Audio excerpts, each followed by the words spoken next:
Donald Trump is an enemy of himself and all of us. And he must know the EFF is not scared of him. Le 16 mars, moins de 24 heures après que des frappes aériennes américaines ont visé des positions Houthis au Yémen, l'Iran a répliqué.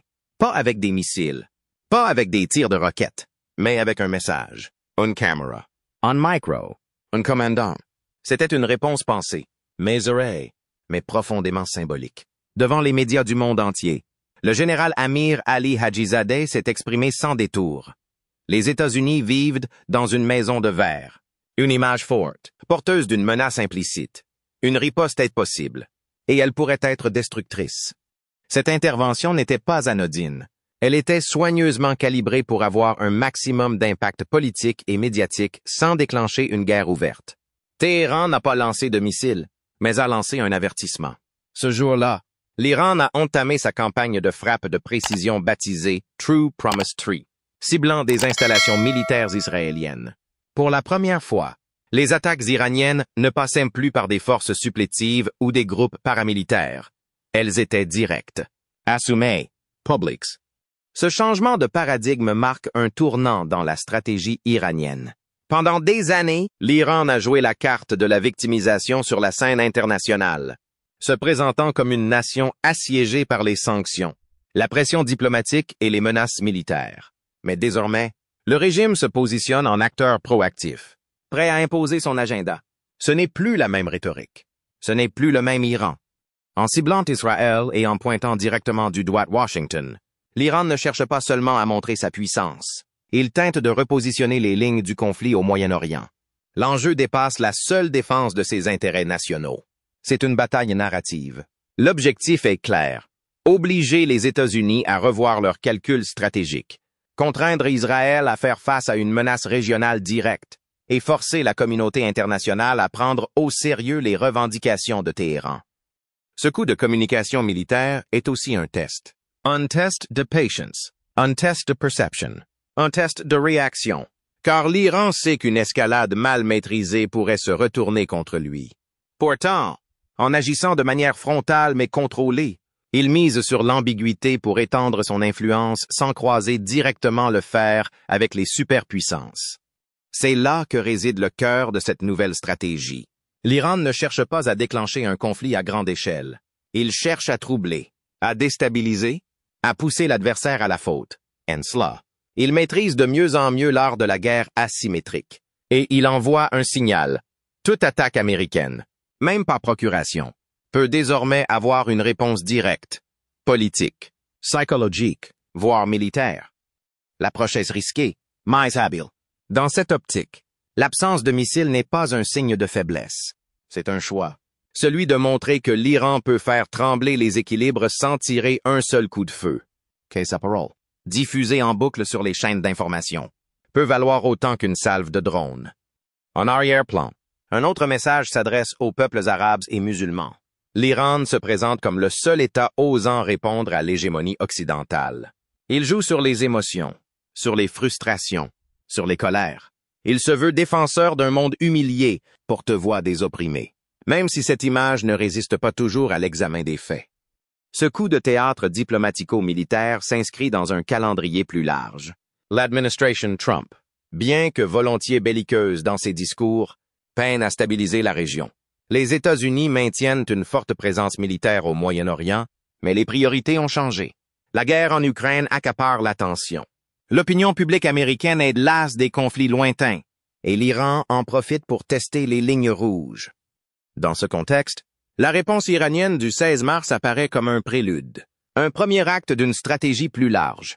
Téhéran veut montrer qu'il ne recule plus, qu'il ne se cache plus derrière ses alliés, qu'il peut, lui aussi, agir sur la scène centrale. Mais derrière la mise en scène, les interrogations demeurent. Quelle est la réelle capacité de frappe de l'Iran? Jusqu'où est-il prêt à aller?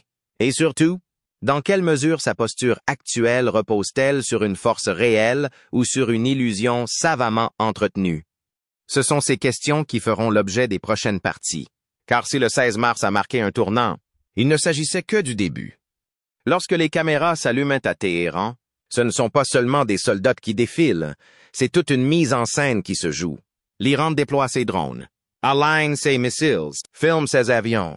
Mais ce qui frappe dans ces démonstrations, c'est la distance entre ce qui est montré et ce qui est réellement opérationnel. On est dans le domaine du spectacle, du symbolique, parfois même du bluff. Ce n'est pas une armée qui se montre en ordre de bataille, mais un récit que l'on cherche à écrire. Un récit dans lequel l'Iran apparaît comme une puissance technologique, indépendante, résistante. Dans les vidéos diffusées, les drones de type Shahed Bagheri s'envolent dans des halos de lumière. Les missiles sont peints avec des slogans patriotiques, et les généraux s'expriment avec assurance. Pourtant, aucun de ces systèmes n'a été testé en situation de combat vérifiable.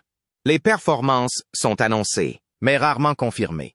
Il s'agit moins de convaincre les experts militaires que d'impressionner les foules et de faire douter les adversaires.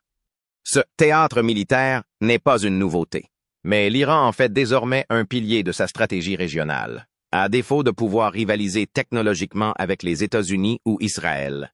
Téhéran construit une image de puissance par d'autres moyens. L'intimidation psychologique, la démonstration visuelle, et surtout l'ambiguïté stratégique. Ce qui fonctionne. Car dans la guerre moderne, la perception est une arme. Faire croire que l'on possède ce que l'on ne possède pas peut suffire à influer sur les décisions de l'ennemi. Et l'Iran joue cette carte avec une habileté croissante. En combinant la mise en scène à une guerre hybride de terrain, à travers ses proxys comme le Hezbollah, les Houthis ou les milices irakiennes, il parvient à occuper le terrain sans s'exposer frontalement. Le contraste entre cette sophistication narrative et la réalité matérielle est pourtant saisissant. Les missiles hypersoniques Talaya ou Fatah 2 sont présentés comme indétectables, mais aucune source indépendante n'en a validé les capacités. Les systèmes d'intelligence artificielle intégrés dans les drones sont évoqués, mais leur efficacité réelle reste spéculative. De nombreuses armes sont exhibées lors de parades, filmées sous des angles flatteurs, mais aucune donnée crédible n'existe sur leur emploi effectif au combat. Derrière cette façade, les analystes identifient des lacunes criantes, des équipements obsolètes, des manques de coordination entre les unités, une dépendance à des composants produits de manière artisanale ou issus du marché noir. Le commandement unifié est souvent absent. Les exercices conjoints sont rares et surtout, l'entraînement réel au combat de haute intensité est quasiment inexistant. Alors pourquoi ce besoin de mise en scène? Parce que l'Iran a compris qu'un missile qui fait peur est plus utile qu'un missile qui frappe. La menace d'une riposte, brandie à haute voix, suffit parfois à dissuader. Il ne s'agit pas d'affronter les États-Unis dans une guerre frontale, que l'Iran s'est perdu d'avance, mais de les empêcher d'agir à moindre coût, faire monter la pression, embrouiller les signaux, occuper les ondes. C'est là que réside la logique. C'est dans cette optique que l'on peut comprendre la présence coordonnée, mais non structurée de milices armées brandissant des drapeaux irakiens, yéménites ou libanais lors des démonstrations iraniennes. Le message est clair, l'Iran n'est pas seul.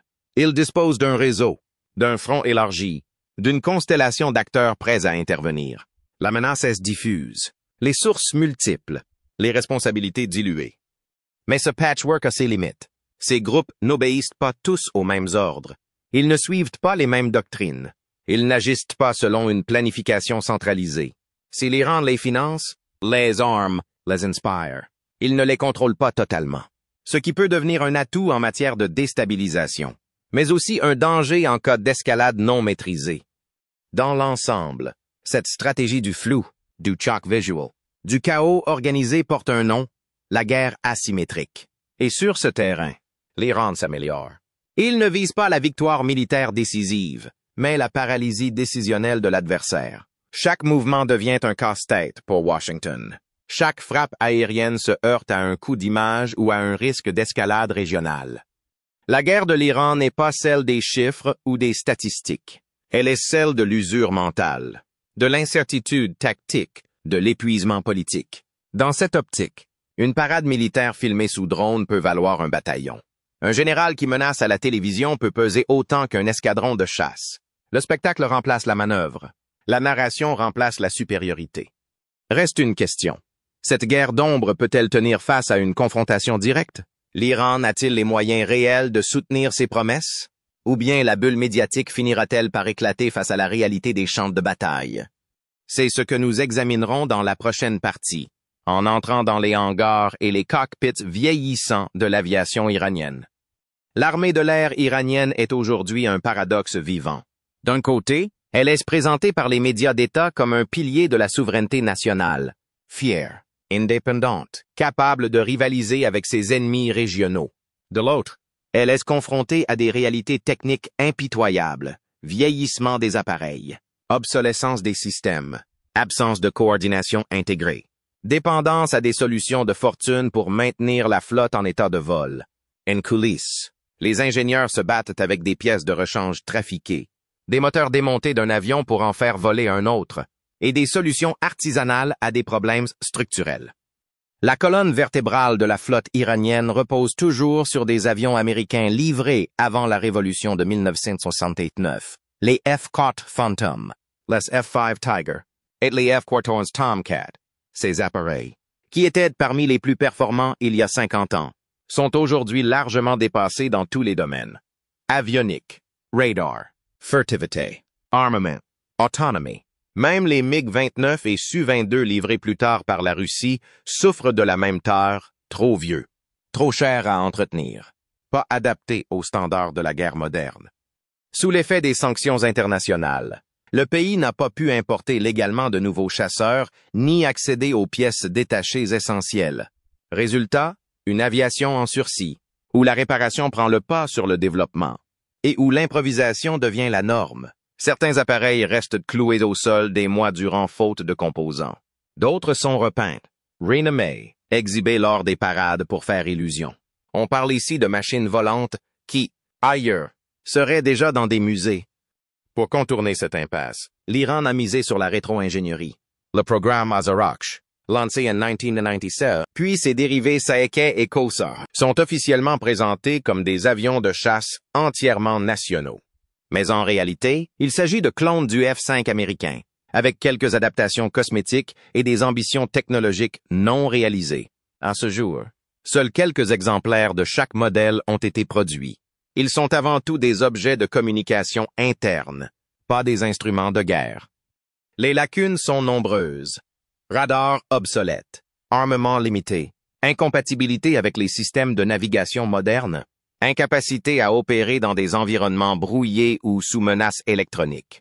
Ces avions peuvent certes décoller, mais pas affronter un F-35, un Rafale ou même un vieux F-16 dans un véritable duel aérien. La réalité, c'est que les pilotes iraniens, souvent bien formés et motivés, montent à bord de machines qui ne leur offrent pas la sécurité ni les performances attendues en situation de combat. Certains appareils n'ont pas de siège éjectable fonctionnel. D'autres n'ont pas la puissance nécessaire pour échapper à une interception moderne. Les vols sont donc limités, les manœuvres restreintes, et la marge d'erreur quasi inexistante. Malgré cela, Téhéran continue d'exploiter l'image de son aviation pour des raisons politiques. Dans chaque parade nationale, les avions survolent les foules. Les drapeaux claquent. Les haut-parleurs annoncent de nouveaux modèles. Le message est clair. L'Iran est debout. Fear. Capable.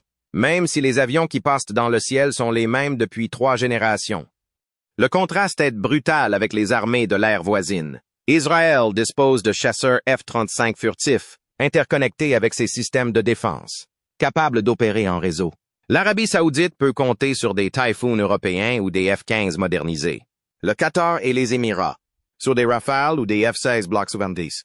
Tous ces appareils échangent des données en temps réel, identifient des cibles, communiquent avec les drones, les satellites, les batteries solaires. L'Iran, lui, en est loin. Son aviation ne dispose pas de système de gestion de combat centralisé. Ses unités aériennes sont fragmentées. Les avions ne peuvent pas coordonner leurs attaques avec les forces terrestres ou les batteries de défense aérienne. Il n'existe pas d'équivalent aux groupes de frappe américains intégrés, capables de projeter leurs forces de manière coordonnée sur des milliers de kilomètres. Alors comment maintenir une aviation en vie dans ces conditions? En bricolant, en inventant, en copiant, en produisant soi-même ce que l'on ne peut pas acheter. C'est la seule voie. Et l'Iran l'a pleinement embrassé. Le résultat est imparfait, lent, incertain, mais il témoigne d'une volonté politique profonde, celle de ne pas disparaître du ciel, même dans la douleur. Certaines rumeurs évoquent l'achat de Su-35 russes, mais aucun exemplaire n'a été livré. Les pourparlers traînent. Les priorités de Moscou sont ailleurs, notamment en Ukraine. Téhéran attend. En attendant, il fait ce qu'il peut avec ce qu'il a. Dans les hangars, les techniciens démontent, soudent, rekablant. On transforme des pièces d'un avion en composants pour un autre. On modifie des moteurs. On fabrique des circuits imprimés à la main. Les vidéos officielles montrent des jets brillants. Mais la réalité des ateliers est bien plus sombre. Et pourtant, il faut le dire, ce qui a été accompli relève de l'exploit. Maintenir en état de vol une flotte de chasseurs des années 1970 sans aide étrangère.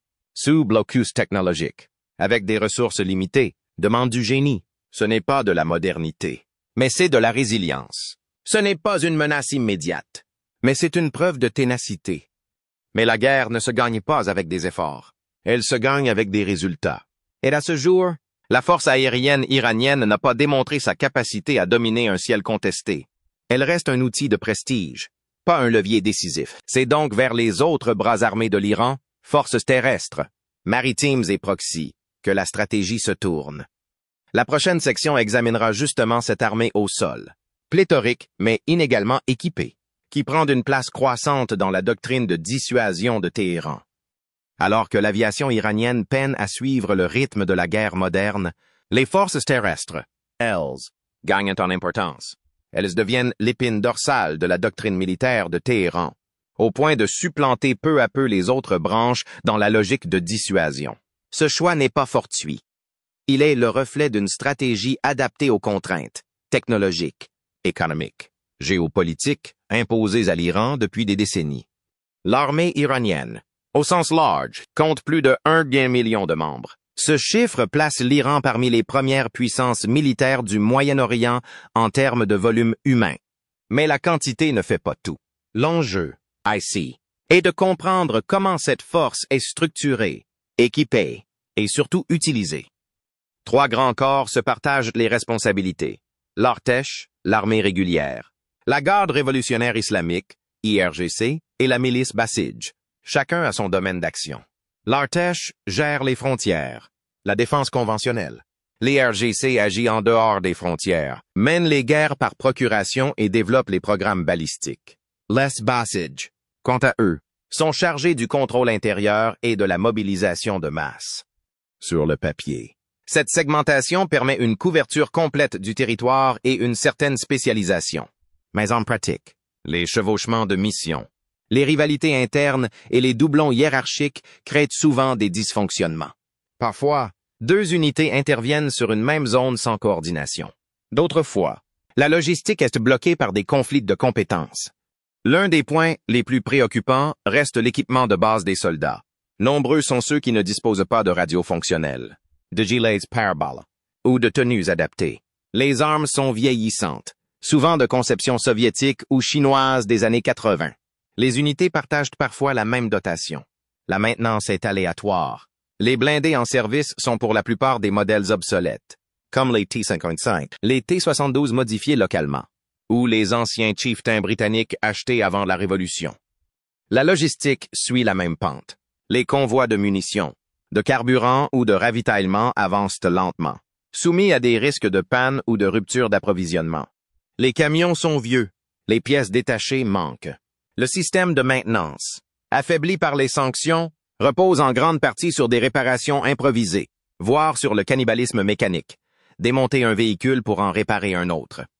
Mais ce tableau sombre ne doit pas faire oublier l'autre versant, l'efficacité relative du modèle de masse. En misant sur le nombre, la dispersion et la mobilité, l'Iran parvient à créer une présence constante et intimidante dans ses zones d'influence.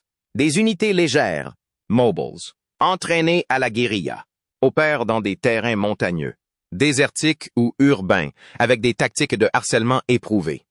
Ces forces ne sont pas conçues pour lancer des offensives massives contre des armées mieux équipées. Leur rôle est ailleurs, gêner, blocker, retarder, user. L'objectif n'est pas la victoire éclatante, mais l'imposition de coûts stratégiques croissants à tout agresseur. C'est une guerre d'érosion, une lente saignée, où chaque kilomètre conquis par l'adversaire se paye cher. Dans cette configuration, la formation joue un rôle essentiel. Téhéran a mis en place depuis les années 2000 une doctrine de défense dite mosaïque. Elle prévoit la dispersion des centres de commandement, la multiplication des unités légères et la résistance en profondeur. Chaque localité, chaque vallée, chaque région peut théoriquement devenir un foyer de résistance autonome. C'est une approche inspirée à la fois de la guerre du Liban et des conflits asymétriques contemporains. Mais une telle stratégie repose aussi sur la capacité à motiver les troupes. Et là encore, l'Iran mise sur la religion, l'idéologie et la promesse d'un martyr glorifié.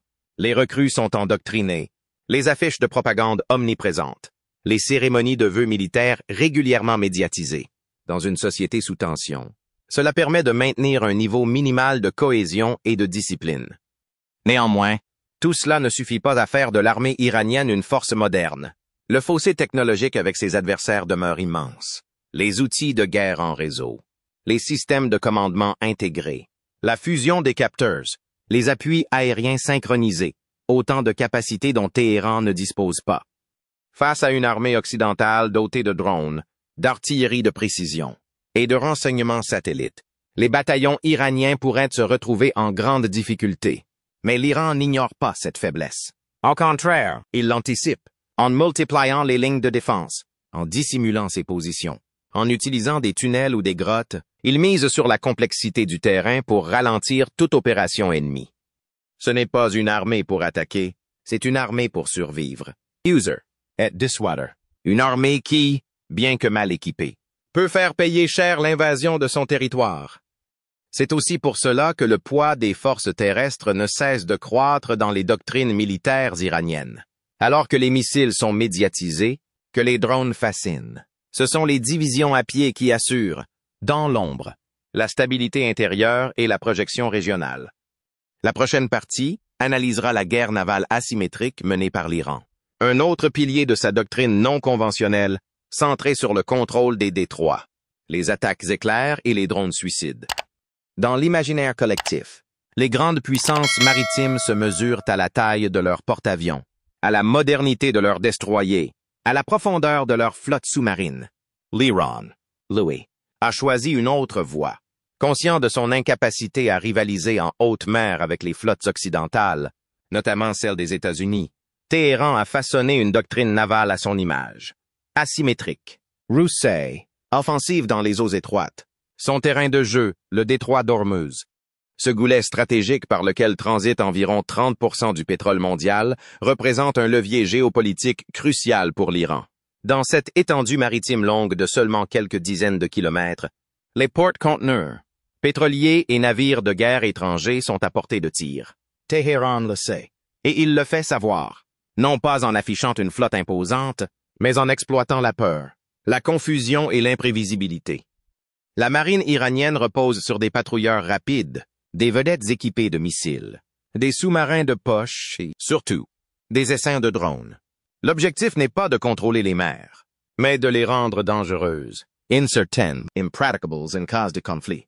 Ce sont des tactiques de harcèlement, de saturation, de perturbation.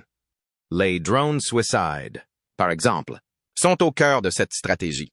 Simples, bon marché, fabriqués en masse, ils sont conçus pour frapper vite et exploser à l'impact.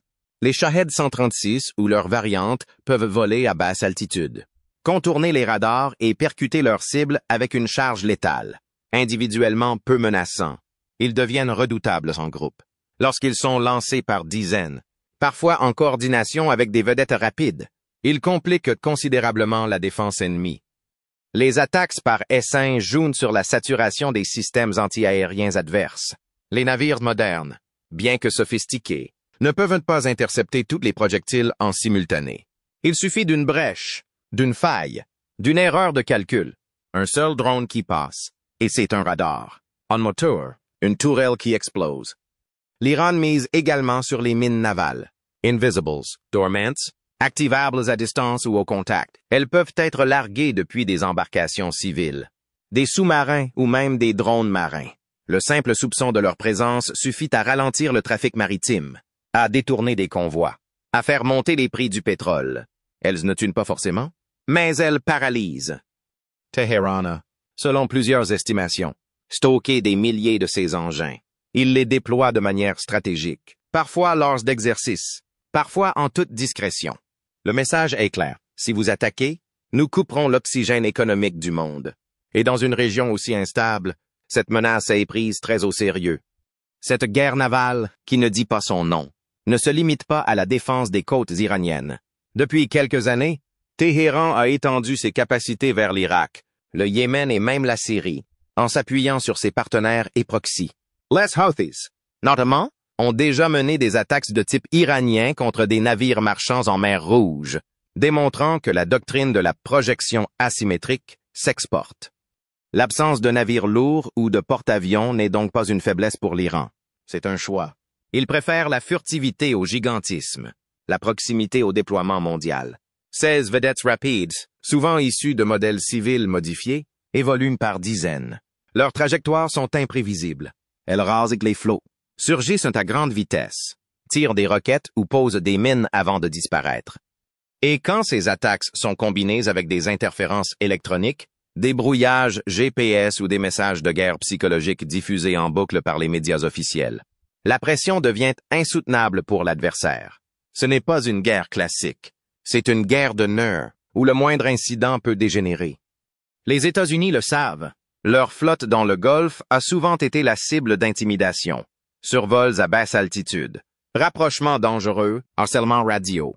Chaque confrontation est un test. Chaque passe d'armes est une leçon. Les Américains ne peuvent ignorer les risques, mais s'ils réagissent de manière excessive, ils tombent dans le piège de l'escalade. Le paradoxe iranien réside là. Sa faiblesse apparente devient sa force, en ne cherchant pas à dominer, mais à troubler, en ne visant pas la victoire navale, mais la perturbation globale. Il parvient à influencer le jeu mondial. Et ce n'est pas tout. L'Iran a également mis en place des bases navales avancées près de ses côtes, équipées de lanceurs mobiles, de caches pour vedettes, de rampes souterraines pour drones marins. Ces installations, parfois dissimulées dans des criques naturelles, sont difficilement repérables. En cas de conflit, elles pourraient servir de point de départ pour des raids éclairs. Mais cette stratégie a aussi ses limites. L'Iran ne peut pas maintenir longtemps une opération navale prolongée. Ses vedettes ne sont pas conçues pour durer. Ses sous-marins manquent d'autonomie. Sa capacité à frapper loin, au-delà du détroit d'Ormuz, reste très limitée. Et surtout, la puissance de feu de ses adversaires pourrait rapidement détruire ses installations côtières s'ils passaient à l'offensive. Pourtant, en amont de tout conflit, l'effet de dissuasion est bien réel. Les assureurs maritimes augmentent leurs primes. Les routes commerciales se détournent. Le baril de brut grimpe. L'Iran n'a pas besoin de couler des navires. Il lui suffit de menacer. Reste à savoir jusqu'où il est prêt à aller et jusqu'où ses adversaires sont prêts à le laisser faire. C'est ce que nous verrons dans la prochaine partie, en explorant les villes de missiles souterraines, les milices transnationales et la stratégie de guerre dans l'ombre, que Téhéran perfectionne depuis des années. Lorsque les tensions atteignent leur paroxysme, c'est souvent ce que l'on ne voit pas qui décide du sort d'une confrontation. L'Iran l'a bien compris. En plus de ses forces terrestres visibles et de sa flotte asymétrique, le régime a investi massivement dans une structure invisible. Un réseau de bunkers, de tunnels, de dépôts d'armes enfouis profondément sous les montagnes ou les déserts, baptisés par les médias comme les villes de missiles. Ces installations, qui s'étendent sous plusieurs régions stratégiques du pays, ne sont pas seulement une prouesse logistique. Elles représentent le cœur d'une doctrine de guerre souterraine, clandestine et imprévisible. Les rares vidéos diffusées par les autorités iraniennes montrent des tunnels bétonnés, largés comme des autoroutes, où des rampes de lancement mobile glissent silencieusement. On y voit des drones posés sur rails, des missiles prêts à être déployés, des soldats en uniforme progressant à l'abri des regards satellites. La mise en scène est millimétrée. Elle envoie un signal. Vous pouvez frapper nos bases aériennes, nos ports, nos raiders, mais vous ne verrez jamais ce qui se cache dessous.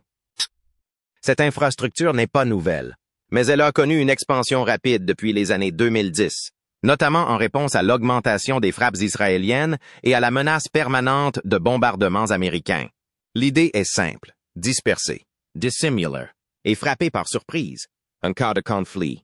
Ces bases pourraient lancer des salves de missiles en dehors de tout repérage préalable, rendant une riposte occidentale plus lente, plus coûteuse et potentiellement inefficaces.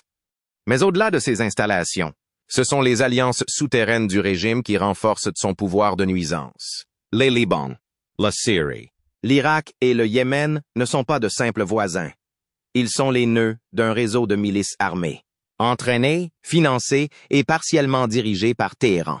La plus emblématique d'entre elles, le Hezbollah, constitue une armée de l'ombre capable de menacer Israël depuis le nord. En Irak, les Kataeb Hezbollah ou Assaïb al-Haq ont régulièrement visé des bases américaines.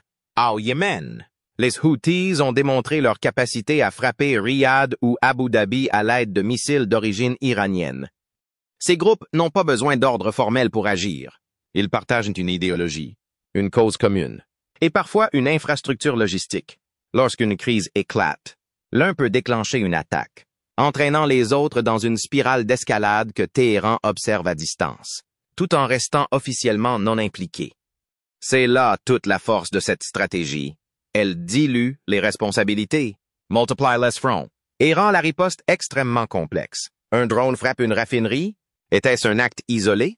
Une commande directe de Téhéran? Ou une initiative autonome d'un allié zélé?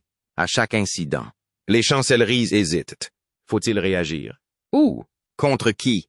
Et avec quelles conséquences? La menace est d'autant plus réelle que plus de 60 bases américaines dans la région sont à portée des missiles iraniens. Al-Udeid au Qatar, Al-Dhafra aux Émirats, la base navale de Manama à Bahreïn, toutes pourraient être ciblées en moins de 10 minutes. Dans un scénario de guerre éclair, l'Iran pourrait lancer une première salve depuis ses bunkers, coordonnée avec des attaques de milices, des cyber-attacks, des embuscades maritimes. Même une intervention limitée pourrait provoquer une réaction en chaîne, fermant des routes pétrolières, détruisant des infrastructures civiles ou forçant des évacuations diplomatiques. Il ne s'agit pas seulement de missiles. L'Iran perfectionne également des moyens de guerre électroniques, des techniques de désinformation, des opérations psychologiques. En influençant les perceptions avant même le premier tir, Téhéran espère créer une fatigue stratégique chez ses adversaires, les pousser à la retenue ou à la confusion. Dans cette bataille, les images d'un drone prêt au décollage dans un tunnel vaudront parfois plus qu'un tir réel. Mais cette stratégie n'est pas exempte de risques. Trop jouer sur l'ambiguïté, c'est prendre le risque de déclencher un conflit incontrôlable. Trop dépendre de milices, c'est risquer des erreurs d'interprétation ou des attaques non souhaitées. Le chaos peut se retourner contre le maître d'orchestre. Et malgré la coordination apparente, toutes les factions ne suivent pas les mêmes logiques. Certains visent l'ennemi américain, d'autres le pouvoir local. D'autres encore veulent affirmer leur propre autorité. Toutefois, l'Iran n'est pas isolé. Il bénéficie d'une zone d'influence en expansion. Dans un contexte d'affaiblissement de la présence américaine, de division interne en Israël, et d'une diplomatie occidentale hésitante, Téhéran teste les limites. Jusqu'où peut-il aller sans déclencher une réponse majeure? Jusqu'où peut-il grignoter l'espace stratégique sans se heurter à une riposte unifiée? Les réponses sont incertaines, mais ce que l'on peut affirmer, c'est que l'Iran est entré dans une nouvelle phase, plus confiant, plus structuré, plus audacieux. Il ne cherche plus seulement à survivre, il cherche à peser, non pas en alignant des escadrons, mais en construisant un théâtre invisible où chaque acteur joue sa partition. Chaque attaque a plusieurs visages. Chaque riposte devient un calcul risqué. Et dans cette guerre des ombres, le temps joue en faveur de celui qui sait attendre, s'adapter et frapper là où on ne l'attend